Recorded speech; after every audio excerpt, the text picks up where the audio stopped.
Okay, we're recording. So, here's where we were last time. We were talking about Stokes' curl theorem. Reminder, the big idea is that circulation over a curve in 3 dimensions is the object in question, right? This is the accumulating quantity that we're interested in. Specifically, it accumulates over surfaces, right? In particular, if you're looking at a boundary of a surface, that boundary circulation on the whole surface is a sum of the boundary circulations on each little piece of the surface that you chop it up into, right? And then lastly, each little bit of circulation you can think of in terms of this associated density. So you can think of that little bit of circulation as being circulation density times area. Right, which is a little bit counterintuitive, as are all of these densities that we're talking about. But anyway, that's what it ends up being. And then, of course, we rewrite the differential here at the ds vector, and lo and behold, there's our theorem. There's Stokes' curl theorem, allowing us to compute a boundary circulation with a flux of the curl of that vector field. It's kind of a weird result as it all comes together. We did an example last time. I won't repeat the example. And then I gave you a kind of an attempt to console for this weirdness over the fact that the density doesn't depend just on location. We're accustomed to densities being something that depends only on where you are. Mass density, certainly, only depends on where you are. That's just how density, it's mass per unit volume, and it depends on location. That's it, right?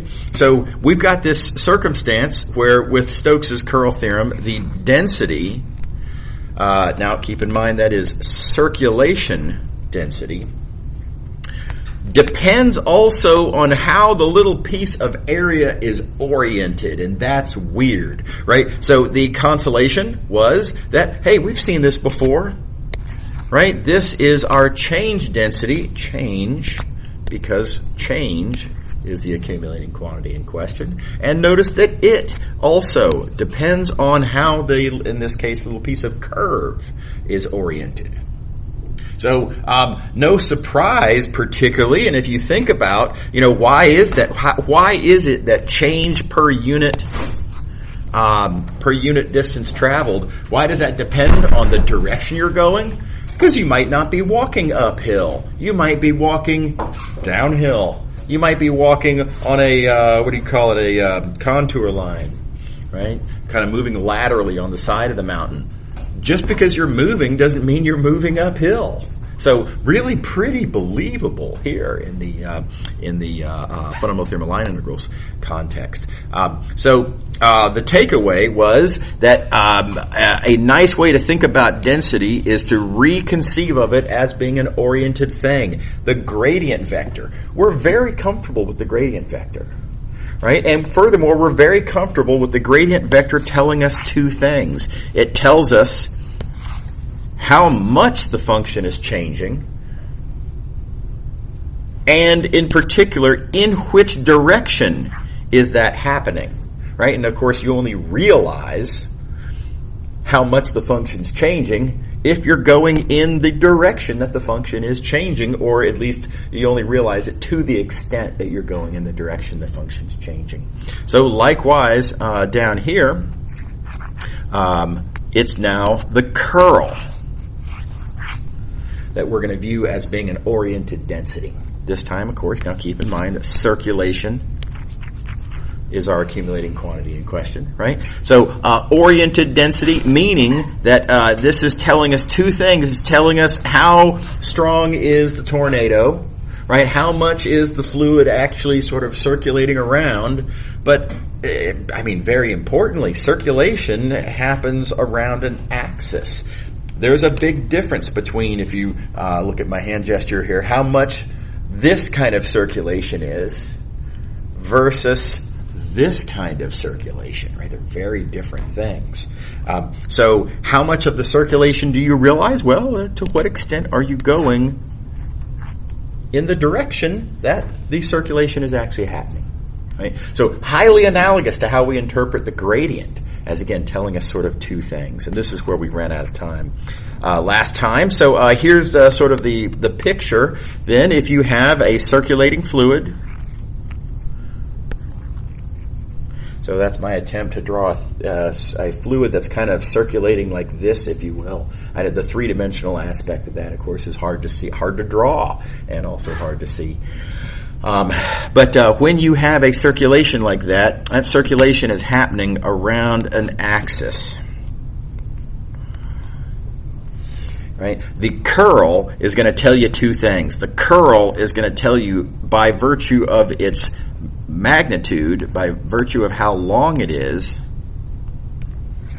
it tells you how strong is this tornado, how much of a rotation of the fluid is there actually happening. And then by virtue of its direction, let's see here, I'll indicate this with a little green direction there. By virtue of its direction, it tells you what is that axis that tornado is circulating around. Just like we argued on the previous page. Okay, so how does this work in practice? I mean, how is it that a dot product, oh, in fact, let me just come up to here. A dot product of the curl with the unit normal vector, how is it that dot product kind of does the job that it's supposed to do? How is it that dot product actually then realizes a density, and how much of circulation are we actually getting on our actual little pieces of boundary curve? I'm going to show you kind of this is very hand wavy. This is not a proof of anything, right? But this is just a, hey, notice it does its job kind of in these two extreme cases. So here we go. Now I've got two pictures here, you'll notice. These are intended to be the same vector field. And I'm just drawing it twice because I want to consider how that vector field interacts with two different little pieces of surface. We'll start off with this piece of surface right here.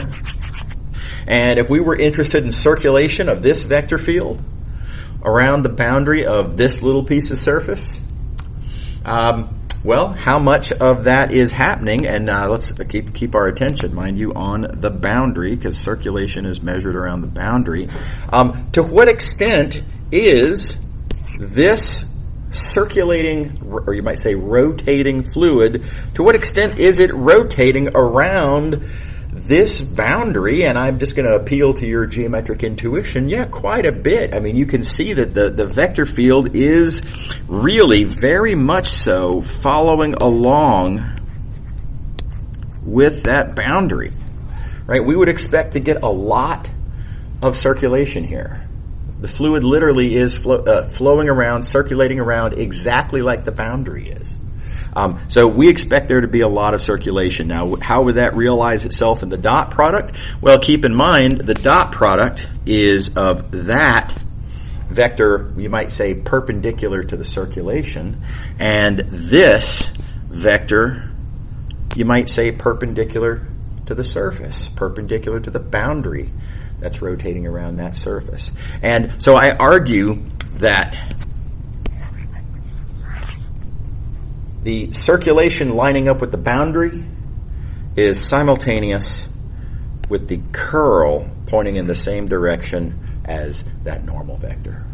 And it's just that this is easier to compute, right? Whether two vectors are pointing in the same direction, or to what extent are two vectors pointing in the same direction, that's something that's easy to compute. Dot products crush that problem. That's their job. That's what dot products do. Right? So we phrase it, we write it algebraically in terms of this dot product, just because that's an easy way to get our hands on what we're actually interested in, which is the extent to which the rotating fluid is rotating around the boundary in question. All right, now by contrast, same situation, same fluid rotation, and now let's consider if the boundary is kind of like this. So, in particular, notice that little piece of surface now is no longer oriented the same way. This little piece of surface has been rotated around, totally changing its orientation. Now, do we expect to, if I were looking at this rotation of fluid, and if I were to ask, to what extent is that rotating around with this boundary? It's kind of not, right? I mean, yeah, they're both, there's a rotation in some sense for each of them, but they're in totally different directions. You wouldn't really expect to measure, you wouldn't expect much circulation to actually kind of realize itself on that piece of boundary. They're just, it's one of these situations that are rotating in different directions. Right? Now, hard to get your hands on that, hard to measure that algebraically, much easier to, again, compare their, what you might call orientation vectors.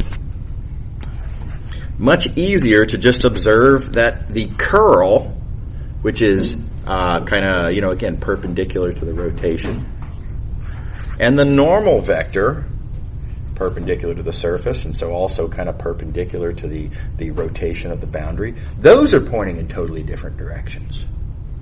So the fact that the dot product here is 0 is a convenient algebraic way to measure, to kind of get your hands on the fact that these two rotations are just not, they're not syncing up, they're just totally independent of each other. Okay, so plausible. This doesn't prove anything, right, but this is a plausibility argument as to why it is that this dot product, curl dot in, kind of ought to be at least related to circulation density, right? This is a plausibility argument. That's all this is. Okay. All right. Okay, so moving along, a couple of physical examples. I'm going to try to go quickly through this because we are short on time today. And, question. Yeah, I have a question about the curl thing. Uh-huh. So how would you know which way is the fluid circulating? Like, is it circulating this way around the axis? So the claim is, right hand. Right hand, yeah. So thumb in the direction of the curl, then the fluid is rotating in the direction that your fingers of your right hand kind of point. Yeah, that's right. Is that reasonable? Yeah. Okay. All right. So a couple of physical examples, and again, really interesting stuff. I wish we had more time for this. I'm sure this will get expanded on in your engineering classes or physics classes or wherever it is that you're going to be using this kind of stuff. But nice, easy example to start with on fluids. It's kind of how we've been thinking about these vector fields in the first place. So reminder, if you have a two-dimensional fluid, right, you're in the plane, and if you're letting the vector field represent literally the velocity of the fluid, then we have this previous interpretation of Green's operator. Green's operator is a way of measuring to what extent is there going to be sort of a rotation of a little, I like to think of a leaf floating on the surface of the river there. And will that leaf be rotating as it moves downstream? And if it's being pushed harder on one side than it is on the other side, yeah, you would expect. I mean, it's being pushed on sort of, if you will, on the right side as it's going downstream there, and you'd expect it to kind of be spinning counterclockwise in this picture, right? So the thing that measures that is Green's operator, right? And again, notice this does not mean Green's operator makes no statement about the flow lines, right? This is a common misconception. Flow lines are not what Green's operator measures. Sometimes they tend to line up. It tends to be that if the flow lines are making little circles, then you probably would expect the leaf to be rotating. And that very often that's how it sort of comes to pass, but it's not what Green's operator is. So Green's operator, again, is just a way of measuring how much sort of rotation there is in some object in that fluid. So curl, totally analogous.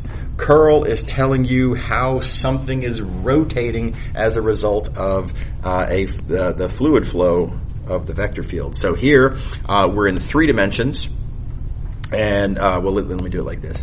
We're in 3 dimensions, and again, vector field representing velocity. And let's suppose that this fluid is going around like that, and clearly there's a rotation of the fluid. Now, I drew it like this just to make the art easier. Again, it doesn't have to be curved flow lines. That's just an artistically easy example. But anyway, if you have a fluid flowing however it might happen to be flowing in a picture like this, such that it would cause, as you might expect, I like to imagine little balloons floating in the air, right? If the balloons are rotating as a result of the fluid causing them to rotate, curl is the thing that measures that algebraically. That's the algebraic giveaway that the fluid in question is causing rotations. So, in some sense, you might say that the curl is something that tells you what is the axis around which there is a rotation happening, and again, in some sense, and let's not worry about units and constants and things like that, but aside from units and constants, curl is telling you how much of a rotation there is. The bigger curl is, the longer that curl vector is, the more of a rotation of the fluid is happening. Okay. All right. Now this next one is very physicsy. I'm going to be super quick with this. Again, we just don't have time to really talk a lot of physics. And magnetic fields are weird and even more counterintuitive than electric fields. We have a huge advantage when we want to talk about electric fields. They're just like gravitational fields. Very relatable in that sense. But magnetic fields are weird. And we don't really have a good analogy that's what I'm going to call everyday relatable analogy. But here's the how it turns out. If you have a flow of charged particles, so this is sometimes called a current, or this being represented by a vector field, it's a current field, right? Flow of charged particles like this. The physical reality. Don't ask me why. I didn't make this universe we live in, right? But this is just empirically observed in the lab. This is just the way the world's put together. When there is a flow of charged particles like this, it creates this thing called a magnetic field. And the magnetic field goes kind of like this. It goes kind of around the current, sort of, something like that. And again, don't ask why. Nobody knows why. It just is, right?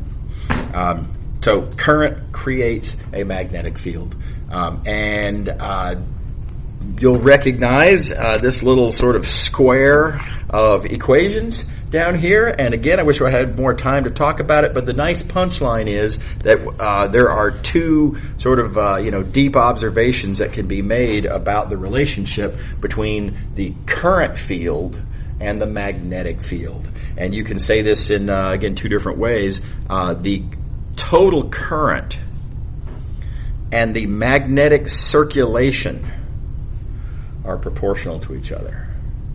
Now, this is just empirical, but again, this is the way the universe works. Nobody knows why. And then by way of Stokes' theorem, here's Stokes' curl theorem, you'll notice, the related sort of, and again, this is called the integral form of this Maxwell's equations. There's also then the differential form. The differential form says that the current field itself is proportional to the curl of the magnetic field. Again, that's just the physical realities, but you can kind of see that in this picture even. If you were to look at this magnetic field that I've got in orange here, right, you can see that magnetic field has a sort of a rotation about it. That magnetic field is kind of rotating sort of this way. y'all are seeing that from that. Yeah, okay, so kind of like this. Right? There's this sort of a rotation in the magnetic field. That curl, the axis around which that magnetic field is rotating, that axis is the J field. The current field that created it. So, nice little physical reality. You'll probably see, again, you take a physics class on E&M, do some engineering that makes use of magnetism, you're going to see this fact. Both of these facts come up. Okay. Call back. When we're talking about Green's theorem, we talked about this local test, and the idea of the local test is that if you have this question, hey, I got a vector field, I'd like to know if that vector field is a gradient.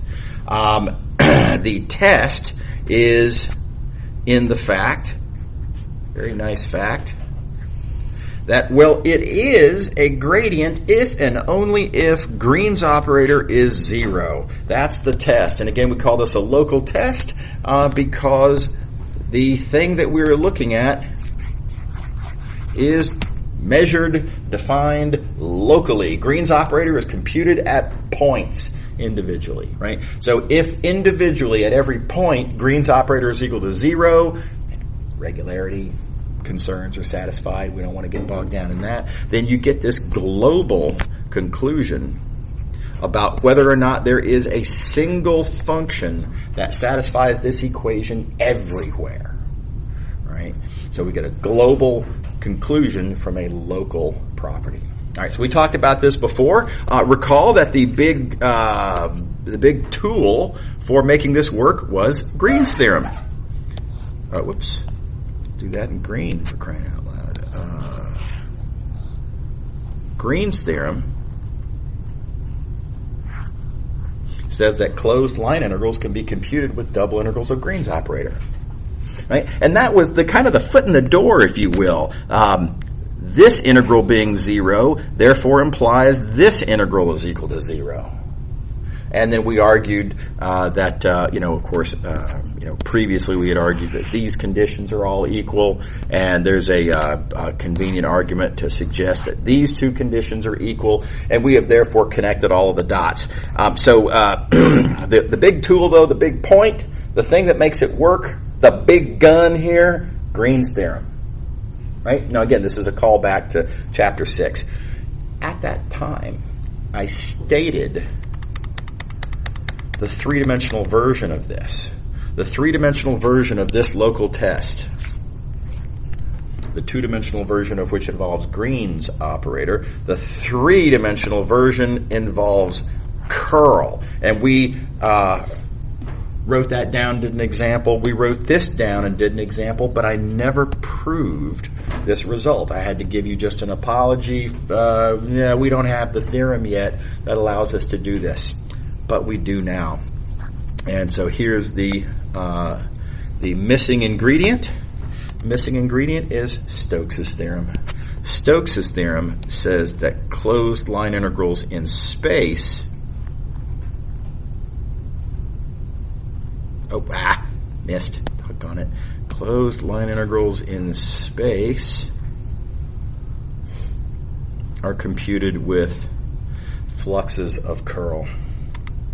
Right, that was, we didn't have that back in Chapter 6, so we couldn't sort of do this argument. But you can see it fits in the argument exactly in the same place that Green's theorem fits in. And with that, again, we already knew that these three conditions were the same. That's true whether you're in 2 dimensions or 3 dimensions. It's all the same. And then, this argument here is slightly different from this argument here, but it's morally kind of the same. If you have all fluxes are 0 for every surface, how could you have all fluxes all equal to 0 for every single surface? Really? The only way that this is possible is if the vector field whose flux you're talking about is itself 0. So very similar argument to the one that we made back in Chapter 6. So those details aren't really the point. The point here is that Green's theorem its role in 2 dimensions is fulfilled by Stokes' theorem in 3 dimensions. That's why that's why the 3-dimensional local test, analogous to the 2-dimensional local test, is curl, not Green's operator. Is everybody on board? Okay. All right. Okay. New idea. Yet another big analogy. Y'all remember path independence. We're going to define something analogous to path independence called surface independence, but let's not put the cart before the horse. Let's remind ourselves what is path independence. Path independence is a property of a vector field that means the following. If you have 2 curves, C1 and C2, but these 2 curves, now mind you, they both start at the same point and they both end at the same point. So they have to have the same boundary, in other words. 2 curves, same starting point, same ending point. A path-independent vector field is a vector field for which the green line integral and the blue line integral are always equal to each other no matter what. No matter what C1 and C2 are, as long as they start at the same point, end at the same point, a path-independent vector field gives you the same value of the line integral independent of the curve, thus the name. Everybody remember all of this? Okay. And then recall as well that another way to say this, if you look at this, picture here, we've got C1 and C2. Notice that if I were to move along C1 and then keep going, but returning backwards along C2, so that's C1, you might say minus C2. That is a boundary of a region, right? That's the boundary of this 2-dimensional region in here. And alternative way of phrasing this path independence is that this closed line integral is equal to 0. Everybody remember all that? Okay. All right. So what we're going to do is we're going to take this idea of path independence and we're going to just kind of, well, let's increase the dimension of everything and fingers crossed, hope that something nice happens. And it turns out that it does. So here is the now highly analogous idea called surface independence. This concerns 2 surfaces. There's a surface, and keep in mind these are oriented surfaces, so there's the orientation I'm going to assume on S1. It's sort of the, if you will, the S1 is sort of the top half of the outer surface of this lump called R. And then I'm going to consider this surface, I'm going to call S2 as sort of the bottom half of this, the boundary of this lump called R, oriented like so. We'll talk about those orientations in a second here. There's some things to say about that. But in particular, notice that these 2 surfaces have the same boundary. Now, instead of these being sort of 2 curves with the same boundary points, these are now 2 surfaces with the same boundary curve. They're not 1-dimensional things with 0-dimensional boundaries. They're 2-dimensional things with 1-dimensional boundaries. Right? And let's see here, thumb and swirl and all of that. This boundary curve is oriented that way. Okay. All right, so in a scenario like that, what do we mean by a vector field being surface independent? What we mean by surface independent is that vector field, its flux through S1 and its flux through S2 must be equal. So here, instead of 2 paths with the same boundary points, here we have 2 surfaces with the same boundary curve. And there are some vector fields out there. It's kind of hard to imagine almost at a glance that there could be a vector field. But the surface doesn't matter? How could that? Come on. The surface got to matter, doesn't it? But there are some vector fields out there where the surface doesn't matter. All that matters is the boundary curve. And so any two surfaces with the same boundary curve will have the same flux. That's remarkable that this is the case at all.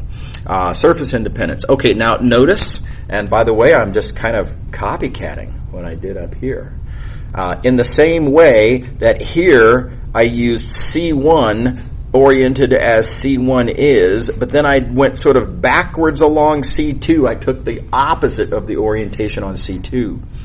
Likewise here, I'm going to consider S1 minus S2. So S1 minus S2 will involve S1 oriented the same way as S1, but then also S2, but oriented opposite of S2. And now look at this surface that I have highlighted in red, S1 combined with S2, but with the orientations so indicated.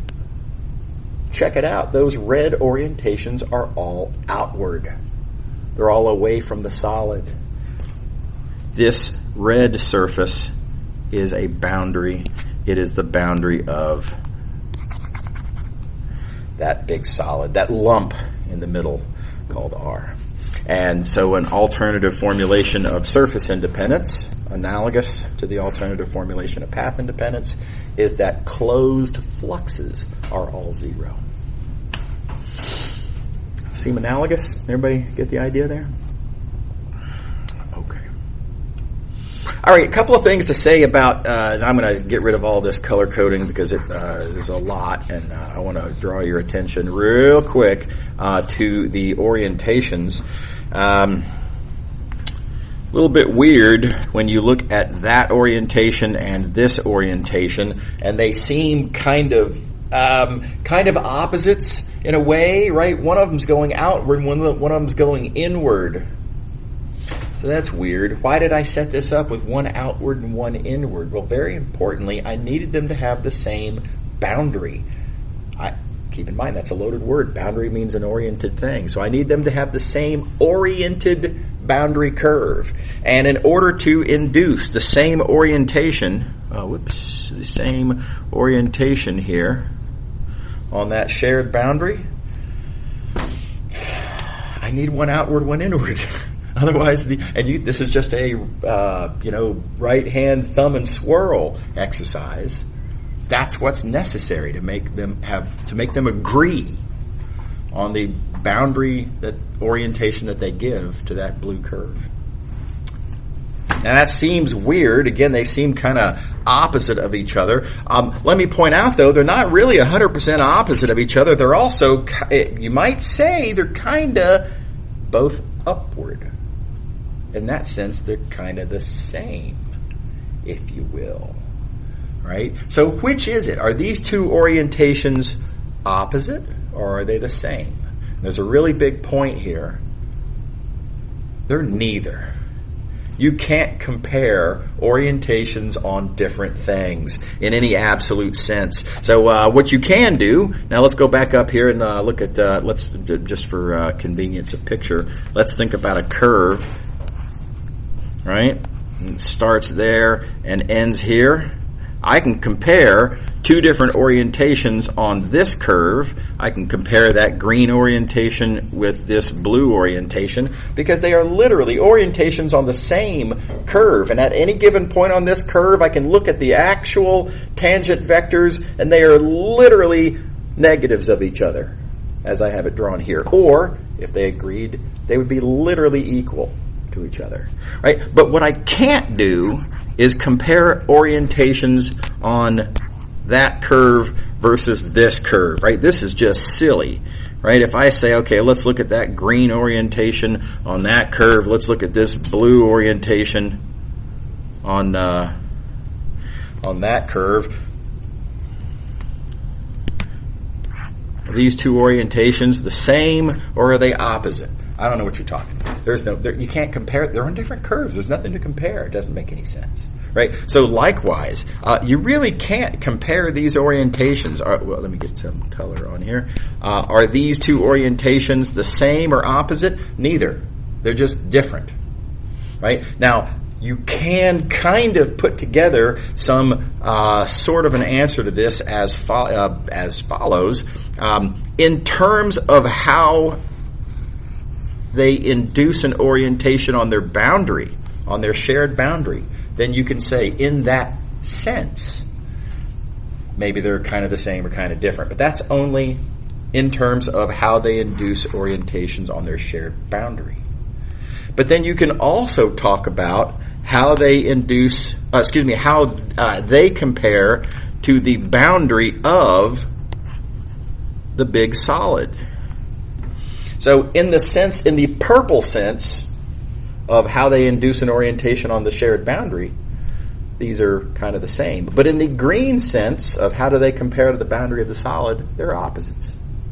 So I mean, there's two different questions that you can ask, but neither one of them is really absolute. Neither one of them is the right question. They're both just arbitrary questions that one can ask. And all of this is totally analogous to up here. And let's look at these two curves. Are these two curves here, C1 and C2, are they oriented the same way or the opposite way? Well, in terms of their boundary, they both start at the same point. They both end at the same point. So in the terms of their boundaries, these orientations are kind of the same. But in terms of how they compare to the boundary of the whole, one's counterclockwise, one's clockwise. So again, two totally different questions, neither one of which is particularly the right question. They're both kind of made up arbitrary questions. But in these two different senses, you get kind of two different answers, and don't look for too much meaning in the fact that that those questions and answers disagree. Okay. All right. Okay, so surface independence. Recall when we were talking about path independence. Let me do it like this. I want to see this whole thing. When we were talking about path independence, we made a really clever argument that shows that every gradient has this property. If you have a gradient field, right? If this is a gradient field, then I can compute the C1 integral with the fundamental theorem of line integrals. I can compute the C2 integral with the fundamental theorem of line integrals, and these two curves have the same boundary, and therefore the same f of b minus f of a, and therefore these two integrals are the same, and therefore path independent, right? So the fact of the integrand being a gradient is the critical ingredient that I need to let the fundamental theorem make this work. So this is why gradients are all path independent. We again did this argument some time ago. So totally analogous argument. And again, looking at this picture, suppose now that our vector field is a curl. Again, let's not worry about regularity issues. If you have a vector field that's a curl, that flux I can compute with Stokes' theorem. After all, we're looking at a flux of a curl. Fluxes of curls are computed with boundary line integrals. This line integral on S2, we can compute again with Stokes' theorem. After all, this is a flux of a curl, which is what Stokes' theorem computes. And because these two surfaces have the same boundary curve, we get the same boundary line integral, and thus these two integrals are the same, and thus surface independent. So this is why, totally analogous to all gradients being path independent, likewise all curls are surface independent. It's a wonderful little analogy. It's also just independently a wonderful little argument. But the fact that these two wonderful arguments are in perfect analogy to each other, I think, is powerful. Everybody with me? Okay. All right. Okay. And we can put all this together. Now you could probably see where this is going. You look at this and you recognize this is structurally just like the other local tests that we got through talking about a few minutes ago. And again, you see a bunch of sort of equivalent formulations here of surface independent. Curl, surface independent, closed fluxes all equal to 0. Over here in blue, when all triple integrals are equal to 0, that means the integrand must equal to 0. Again, just kind of a plausibility argument.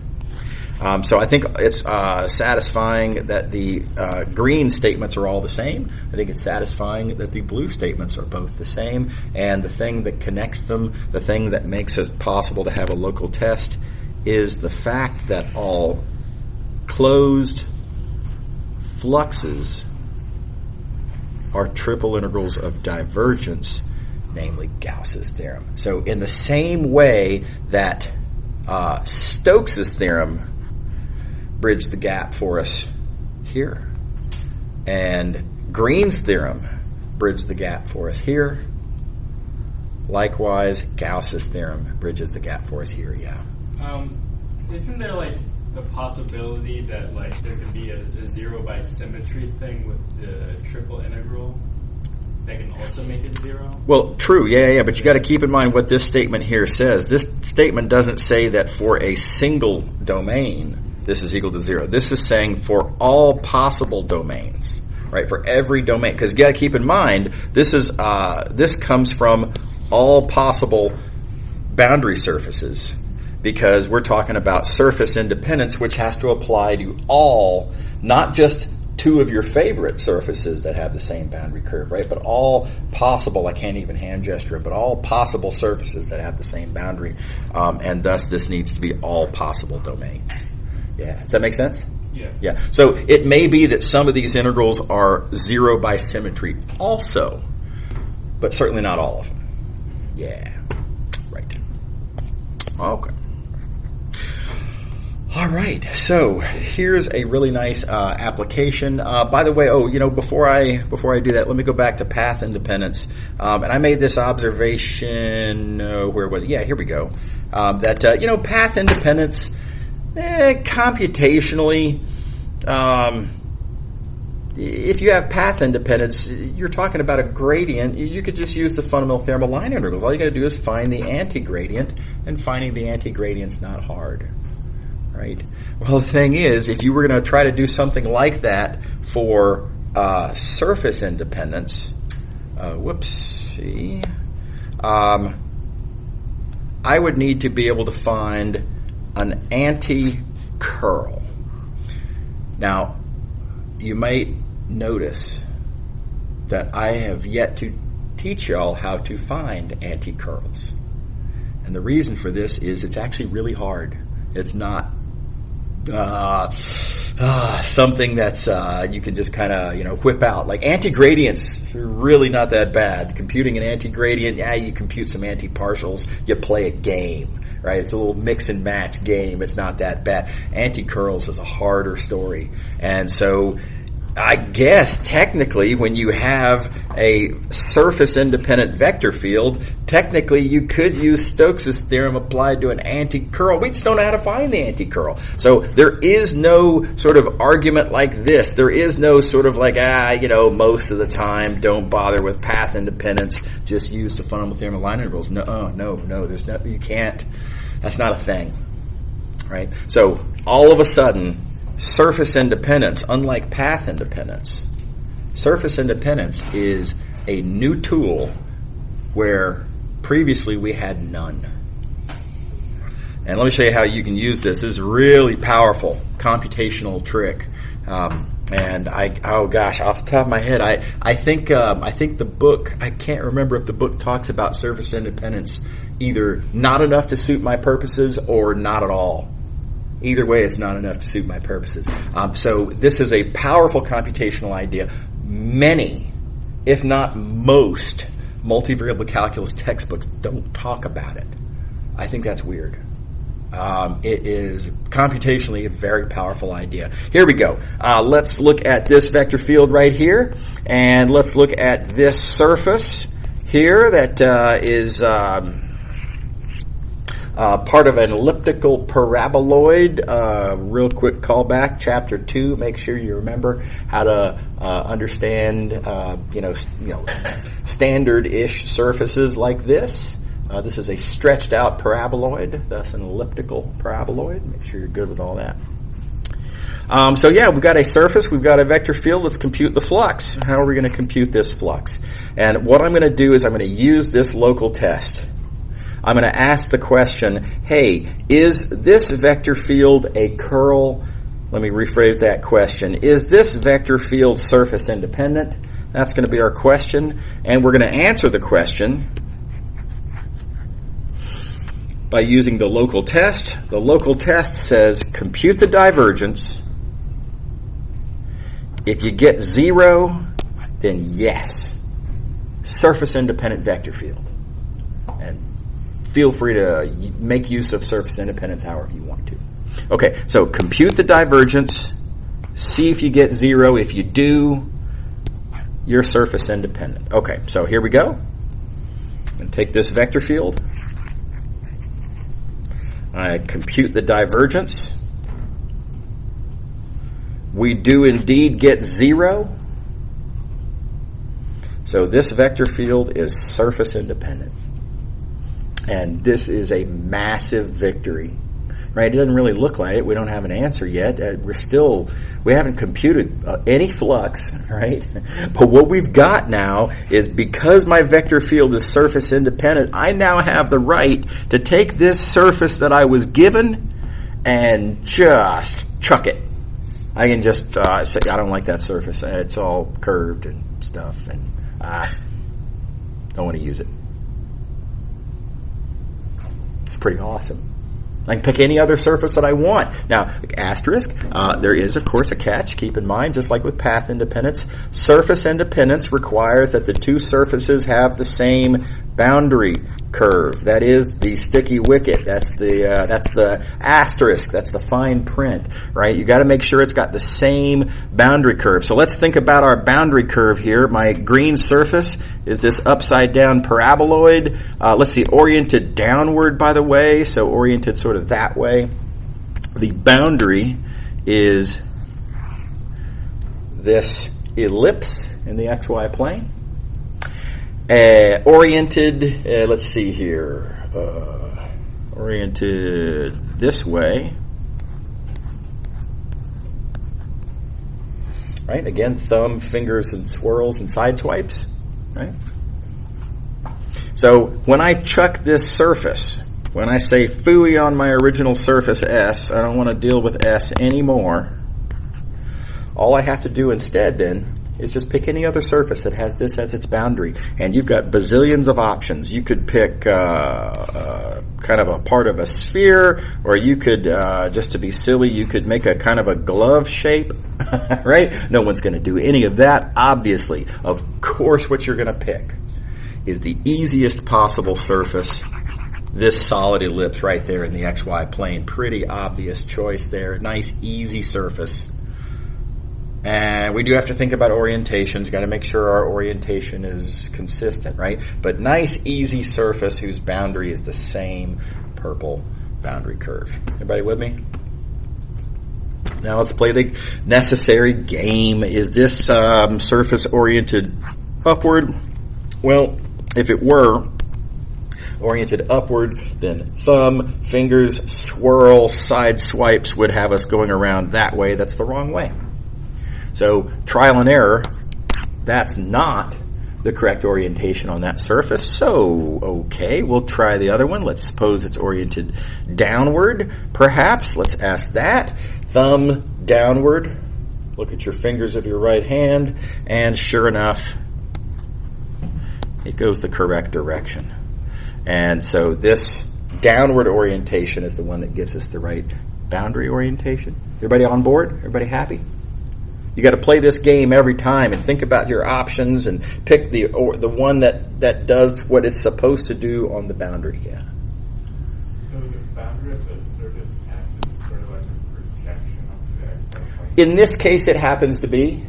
Yeah, but in general, you just got to look at where does again, the way I like to think about it, if you have a surface, imagine a little ant walking around on the surface, 0G kind of a situation, and he's just happy walking along until he gets to the edge, and that's where the world comes to an end, and he doesn't know, the surface just stops, right? He's very confused.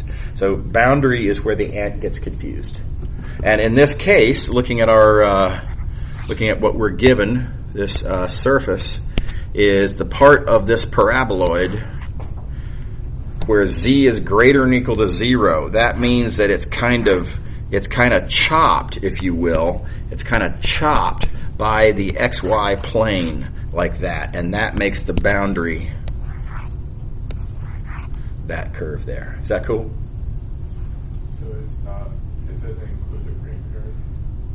What green curve? The green one. The green is a surface. And, and again, with my apologies for, when we try to draw these things, 3-dimensional things on a 2-dimensional screen is kind of hard. But what I have in green here is the surface.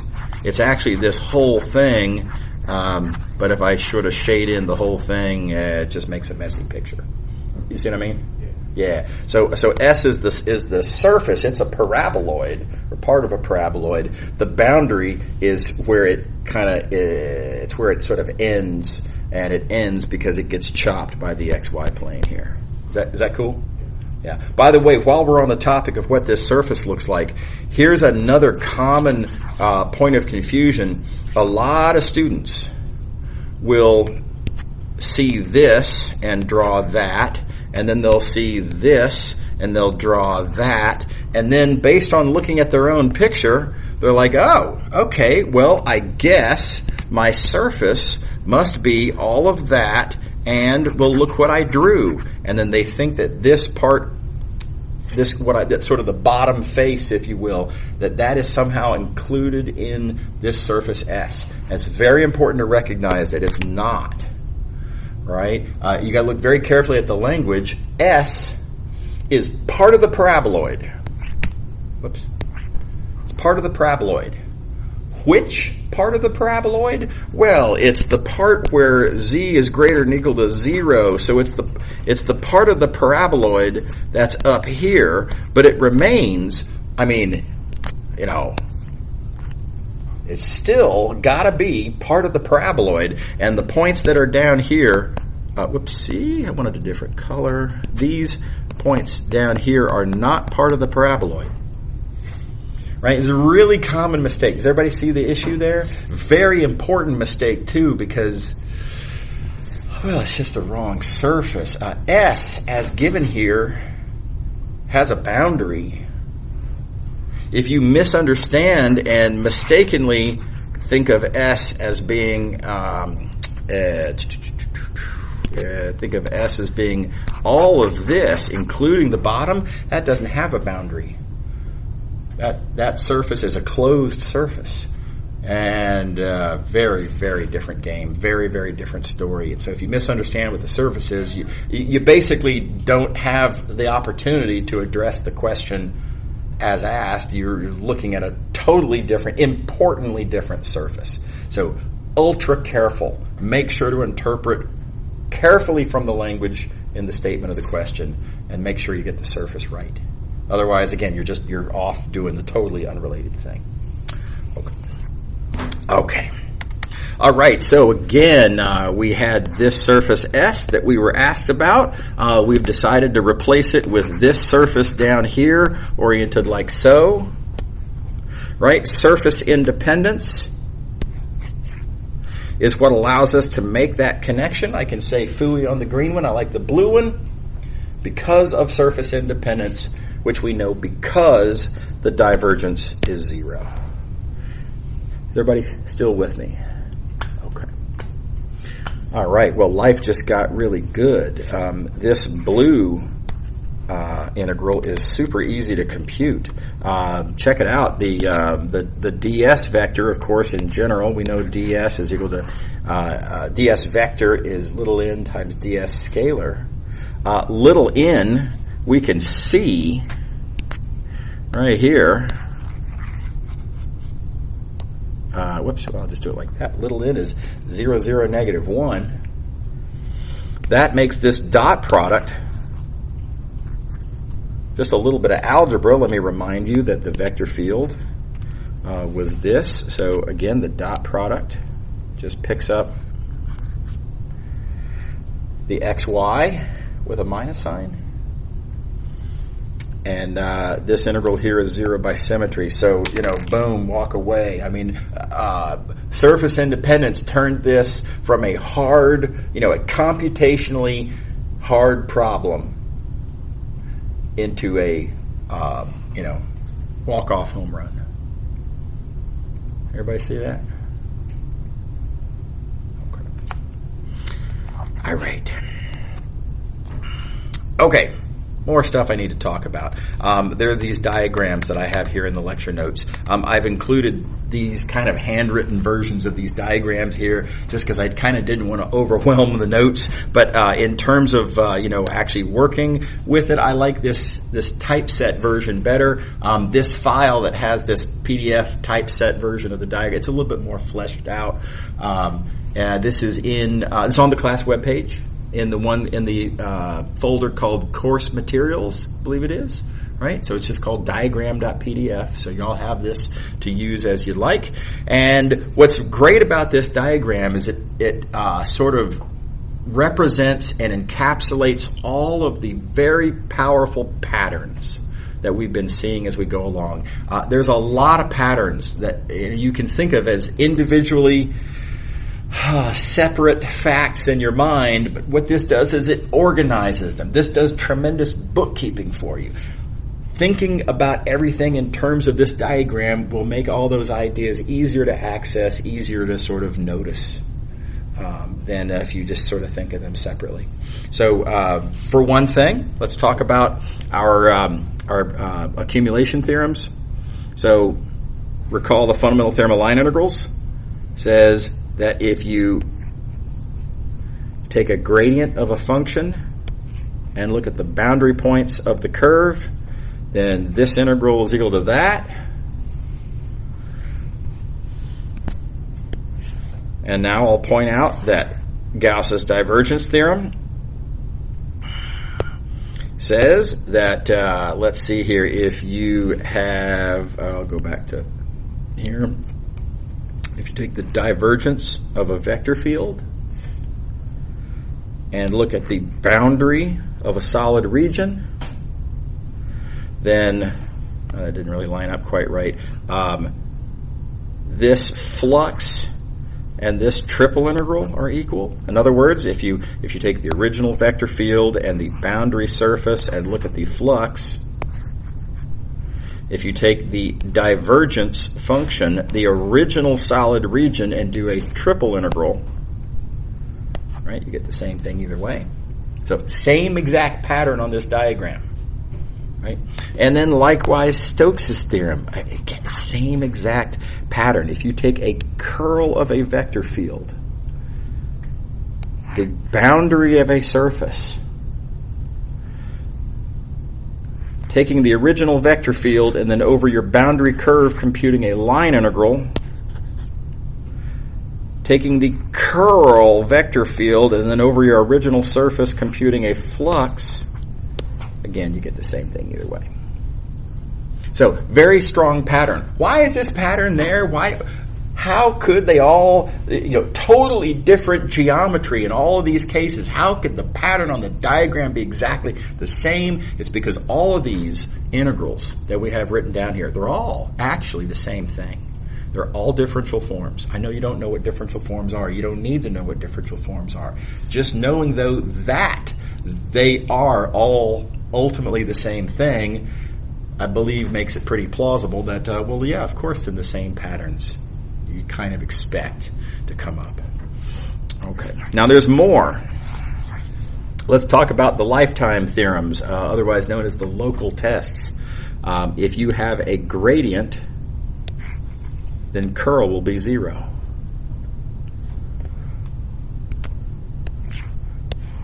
And that slides over very nicely. If you have a curl,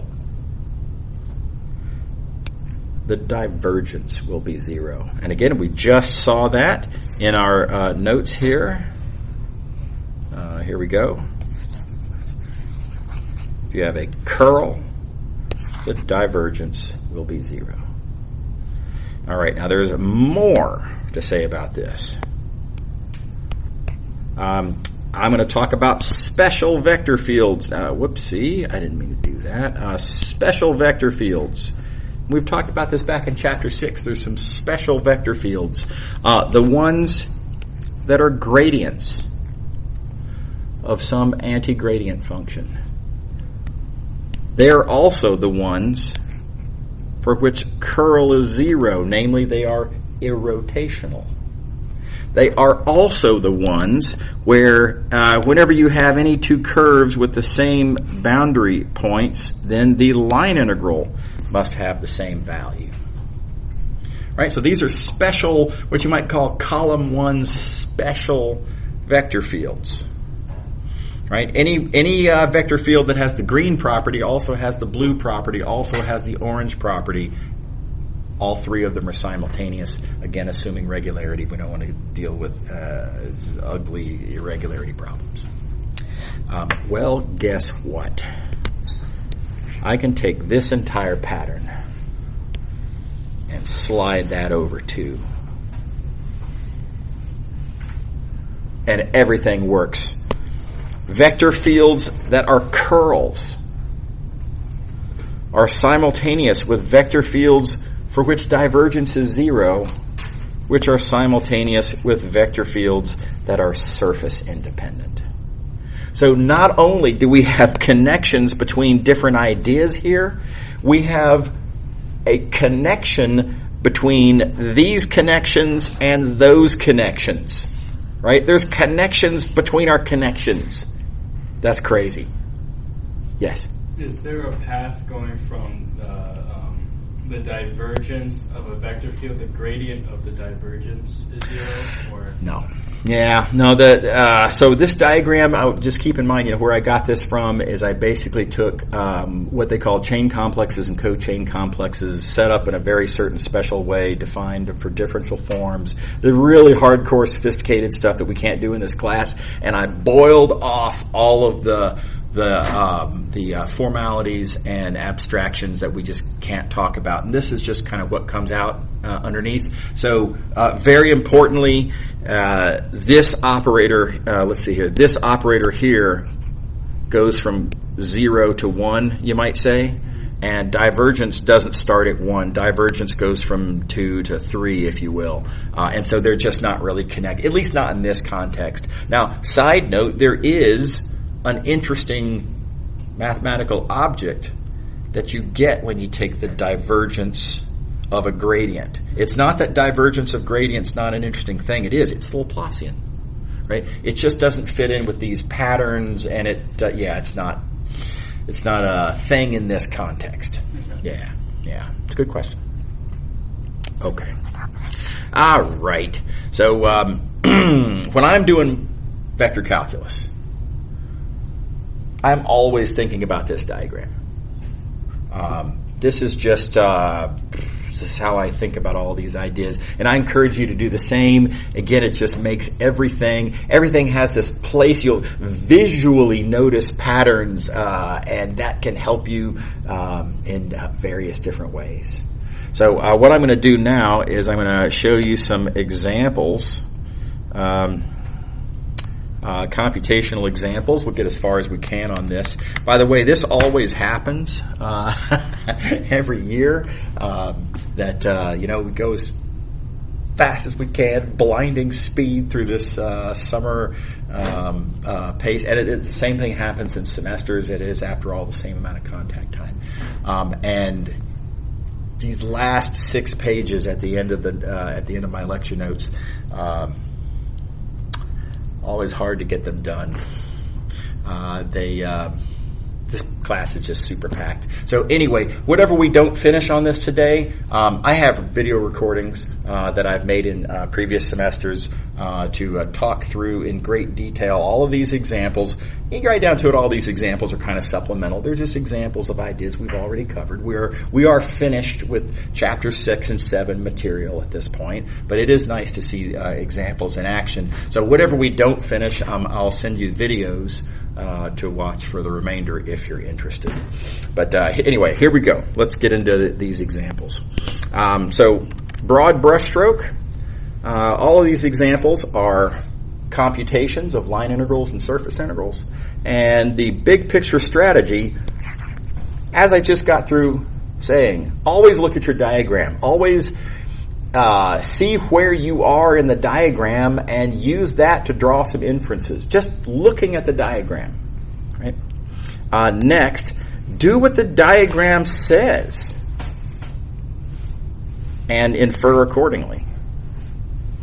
Just follow the instructions in some sense.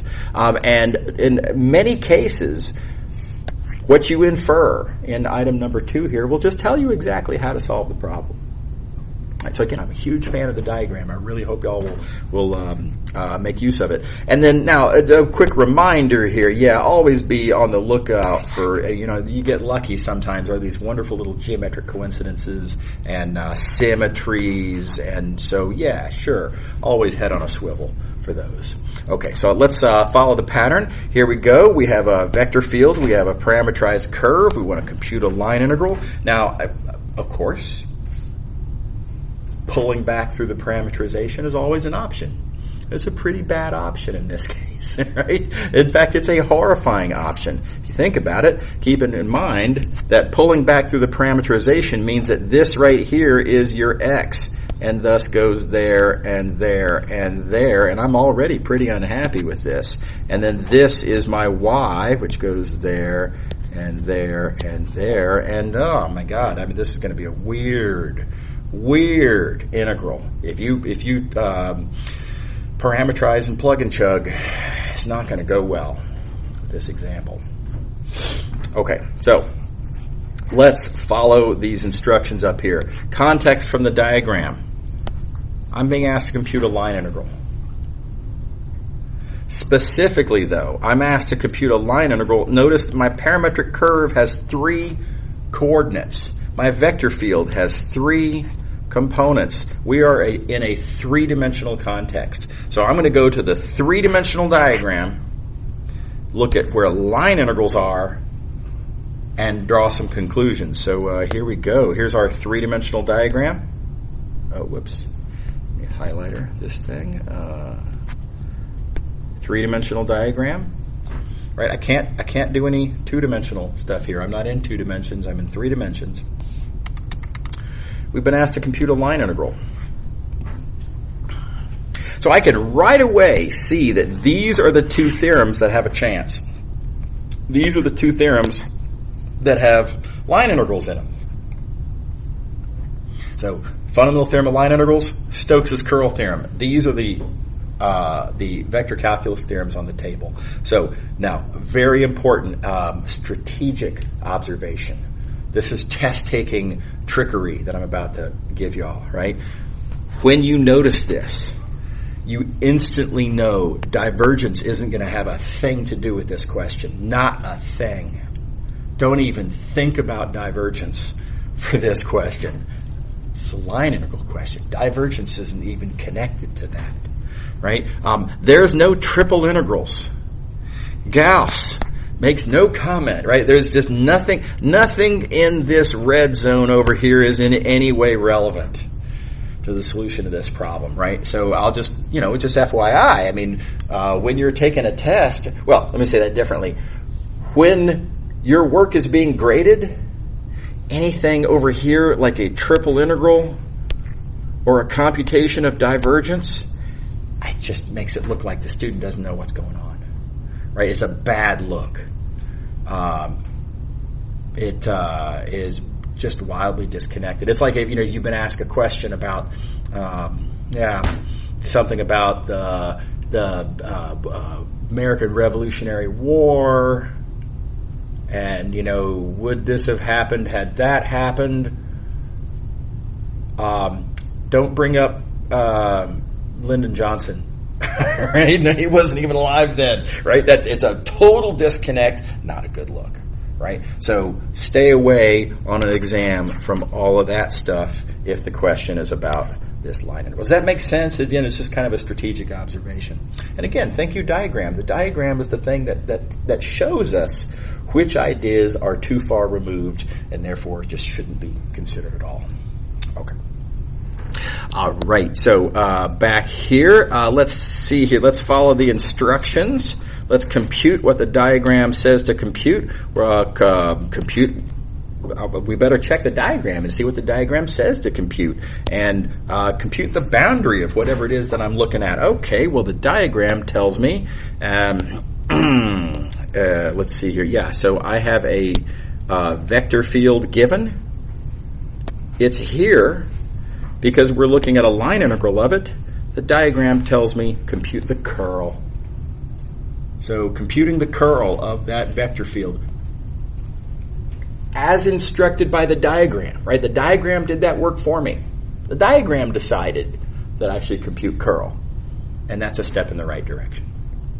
And then furthermore, the curve that I was given, it says right here, look at the boundary points. And that's going to be relevant somehow or another, perhaps. Okay, so let's actually do it. Putting this into place. Computing the curl here. And I don't remember how this works out. So we're going to have to think this through. Okay, let's see. We could take the y partial of that, which is 1, and then minus the z partial of that, which is 1. That gives me 0. Okay, then I have the z partial of this, which gives me 2x, minus the x partial of that, which gives me 2x. Difference being, again, 0. Looking good. Then let's see here. The x partial of this is 2y. And we subtract the y partial of that, which is 2y. So the curl is 0, and we already know what that means. When the curl is 0, that means that this is one of the special vector fields. That means that this is a gradient of something, and I can compute an anti-gradient. This tells me that f is a gradient, and this anti-gradient exists. Everybody on board? Thank you, diagram. It directed me exactly toward how to get started on this work. All right. So we're in pretty good shape here, but let's follow the other little piece of instruction here. The other piece of instruction was to look at the boundary points. Right? We're supposed to look at the curve that I'm given, look at the boundary points, see what we get. That's going to be relevant somehow. Okay, well, my curve starts,